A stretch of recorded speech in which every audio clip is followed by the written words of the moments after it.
नमस्कार, आप देख रहे हैं न्यूज 24। मैं हूं असद अली। देश की राजनीति में आज एक ऐसा भूचाल आया है जिसने हर किसी को सोचने पर मजबूर कर दिया है। एक ऐसा चेहरा जो कभी सिस्टम के खिलाफ खड़े होने की पहचान बना, जो संसद में आम लोगों की आवाज उठाने के लिए जाना जाता था, वही चेहरा आज एक बड़े राजनीतिक मोड़ पर खड़ा नजर आ रहा है। हम बात कर रहे हैं राघव चड्ढा की, जिनको लेकर पिछले एक साल से लगातार सवाल उठ रहे थे कि आखिर वो पार्टी की गतिविधियों से दूर क्यों हैं, क्यों वो पहले की तरह एक्टिव नजर नहीं आ रहे, क्यों उनकी आवाज पहले जैसी तेज नहीं सुनाई दे रही। और आज उन्होंने खुद सामने आकर उन तमाम सवालों का जवाब दे दिया है। उन्होंने कहा है कि वो चुप इसलिए थे क्योंकि वो चाहते थे कि चीजें अंदर ही अंदर सुधर जाएं, हालात बेहतर हो जाएं। लेकिन जब उन्हें लगा कि अब बात सुधार से आगे निकल चुकी है, तब उन्होंने सच बोलने का फैसला किया। और यही वो पल था जहां से कहानी ने एक बड़ा मोड़ ले लिया। राघव चड्ढा ने साफ शब्दों में कहा कि वो किसी को और किसी के गुनाहों में शामिल नहीं होना चाहते थे। वो ऐसे फैसलों का हिस्सा नहीं बनना चाहते थे जिनसे उनके सिद्धांत और उनकी सोच समझौता करे।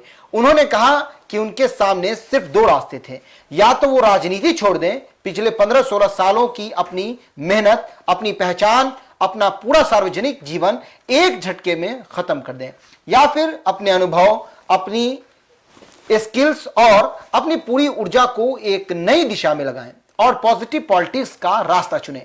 और उन्होंने दूसरा रास्ता चुना।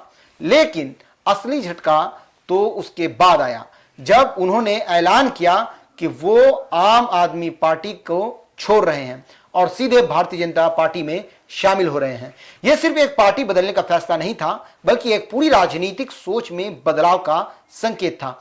उन्होंने अपने इस फैसले को सही ठहराते हुए कहा कि देश को इस वक्त मजबूत और निर्णायक नेतृत्व की जरूरत है, और वो नेतृत्व उन्हें नरेंद्र मोदी में नजर आता है। उन्होंने कहा कि पिछले कुछ सालों में जो फैसले लिए गए हैं वो पहले लेने की हिम्मत बहुत कम नेताओं में थी, चाहे बात आतंकवाद के खिलाफ सख्त कार्रवाई की हो या भारत को दुनिया की बड़ी अर्थव्यवस्थाओं में खड़ा करने की कोशिश की।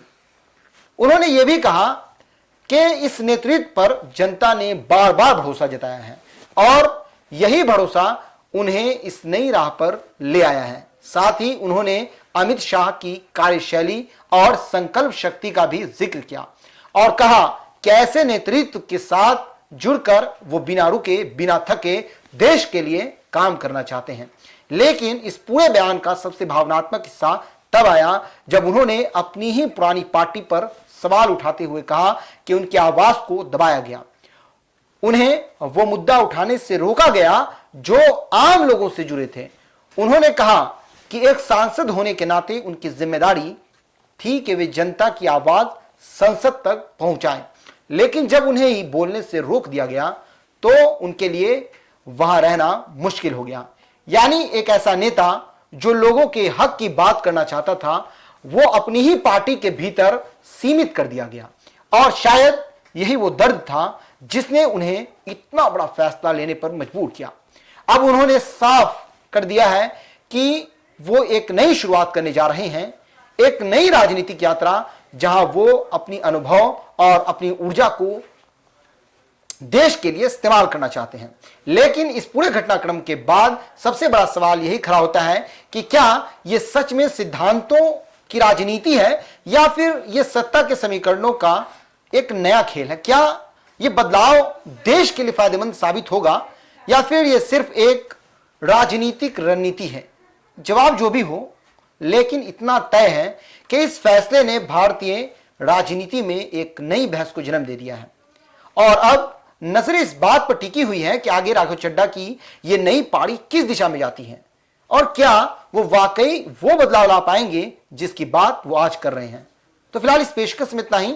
आगे की खबरों के लिए देखते रहिए न्यूज 24। धन्यवाद।